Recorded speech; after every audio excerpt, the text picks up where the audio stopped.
Hello, in this video we're gonna check if Oppo Reno 7 Lite has a Gorilla Glass protection.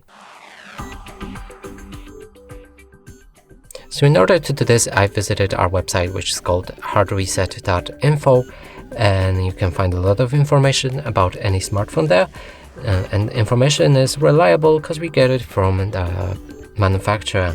Now let's scroll down and look for Gorilla Glass in this basic informations.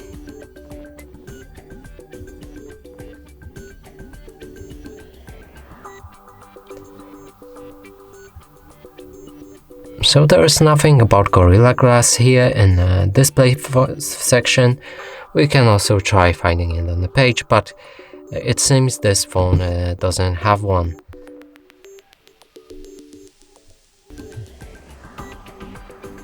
Nope, it doesn't.